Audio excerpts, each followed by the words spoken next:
Esther, I just had to use kitchen tongs to put physio tape on my own shoulder.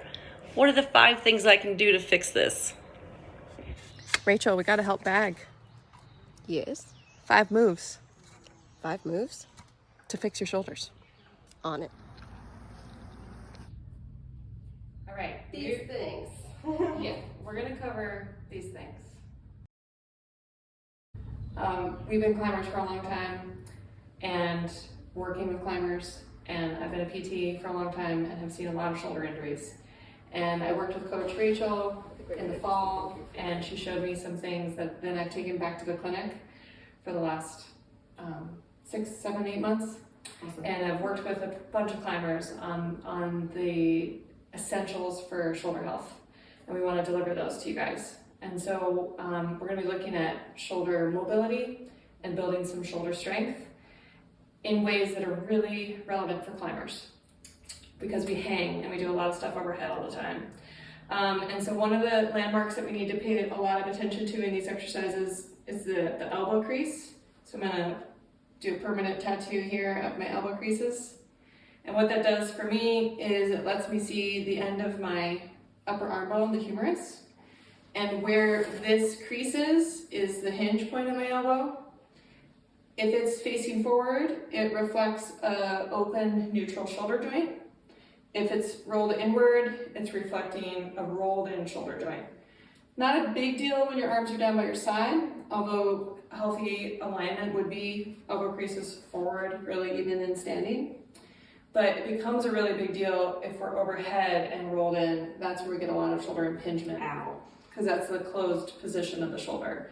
Biceps tendon, supraspinatus tendon, and subacromial space all get a little bit mashed when you have that combination of overhead plus intra-rotation. So basically this series tries to undo that mobility restriction and some weakness that we have as climbers. So one of the first things I show my clients is like, what are the muscles and where are they that produce open rotation of the shoulders? And you were thinking about these ones in back, mostly the infraspinatus and teres minor. So if I have my climbers hold a band by their side and just externally rotate and hold there for like 30 seconds, try to find the best place for your spine, rib cage, scapula, which are the shoulder blades, and the little ball and socket joint being at the midline of you. Pull open on the band and hold there and try to feel the burn in those little muscles in the back of your shoulder blades. They're part of your rotator cuff group. So those are the ones that we want to have working here in a second. And this motion is kind of what we're trying to build mobility into. So all things are kind of going towards external rotation. So Coach Rachel has showed me some awesome mobility exercises I've been using and a lot of my people have been using. They really work. Do we want to start with the wall slides? Start with wall slides. Okay. This one, when you're first starting, it's good to have somebody check your back. So you want to bend your knees a little bit. And your spine should be neutral to the wall. And by neutral, I mean you're a little bit tucked because your back's flat against the wall. I shouldn't be able to get my hand in there. There we go. That's good. Yep, so you stay engaged through your core through these two. You can put your feet a little wider apart if you want. That makes it any better. Okay. Yep. And you're going to take your arms up to the wall. You want them as flat against the wall as you can. And you're going to try to keep your hands against the wall and raise them up. As high as you can and as straight as you can. And I if start that's to as far get as tight. you go, that's as far as you go. And you bring them down and you go back up. You should feel your scapula kind of glide on your ribs there. Yeah. Upward rotation of the scapula with a neutral spine. Can we see you? Yeah. Spine's flat against the wall. That's my arms. Got a little Rice Krispie in there. I can really feel that fire up everything back there. Yeah. And it's building flexibility, mobility. Wow, kind of this nice strength piece. And I noticed a big difference from when I first started doing those. I think it was, I would go all the way to straight, but I would go out which you can do too if you want to get that full range that you can't go up.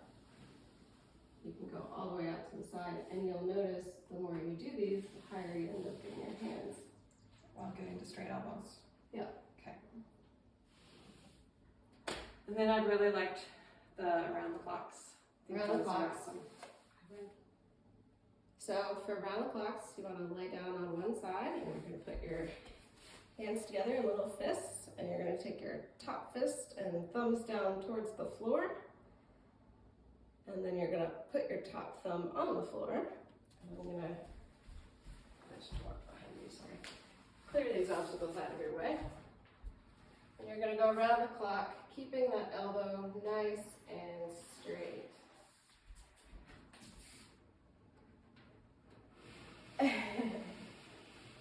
Make sure you have enough space to do that.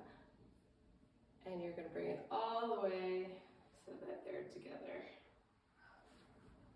And what you're working towards is being able to keep that thumb all the way down on the floor with your elbows straight. But don't worry if you're not there right away. Just keep that arm nice and straight. Feel a good stretch in your pec.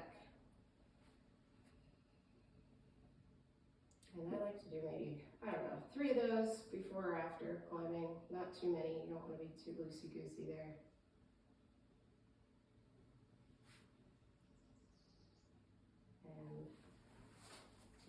And on the other side. Okay. Do with the thumb down. And so I think when I first started doing these a couple years ago, there was maybe, I don't know, up here somewhere. But now, And what about the leg being out straight? I think you get maybe some good thoracic stretch bonus points there. I like that. It feels like what you need when you're on the wall. Yeah, for sure. Does your head go with your I fist? do sometimes, but I think there's two kind of thoughts there. Is that makes it more of a upper body stretch, whereas when you don't move your head with it, it kind of keeps it as a shoulder stretch. Okay. So I like to play with that kind of depending on what I feel like I need. If there's one way that you think is better, I'm open. Yeah, I think they serve different purposes, so maybe a little bit above. Yeah. Nice. So those are 2 mobilizing, stretching options. And then a couple of my favorite strengthening pieces have come from you. One's called the prayer lifts, and we'll show you those. So for these, you want to be in kind of a child's pose so that your spine is neutral, and you'll probably start with your fist under your forehead. And you want to take your other arm straight out in front of you and really keep that elbow straight and your hand straight. You don't want to lift up at the wrist. Can you demo lifting your wrist up other way? Yeah, don't want to do that. That's cheating.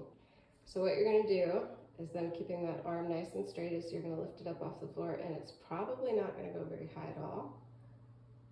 And then lower it slow. Good. And once you've done like 10 or so of those, keeping your elbow nice and straight, you'll start to feel a nice little thing happening in here between your shoulder blades. And an advancement is to go lower, flat hand, forehead. Yep. If these 2 positions are not available, I found it to be okay for people to raise their head a little bit away from the fist, extend by looking forward just a little bit, and then accomplish that motion. Put it together.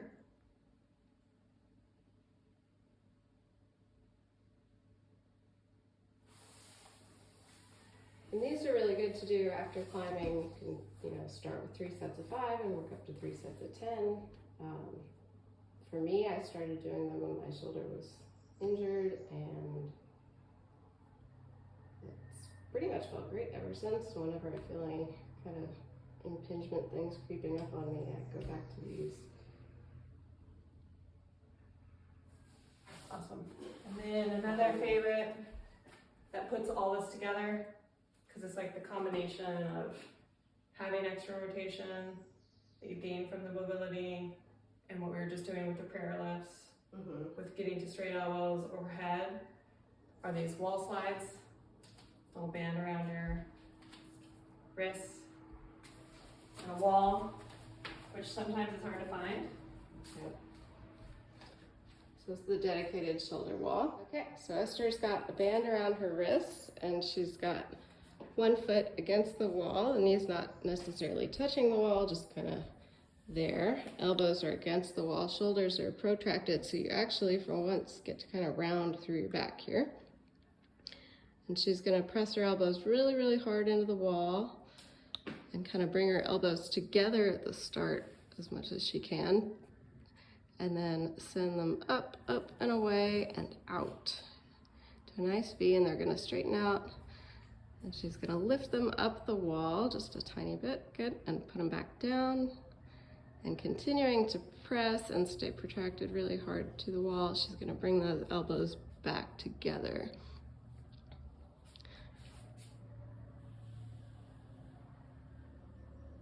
And these I learned from a good friend of mine, and they're amazing.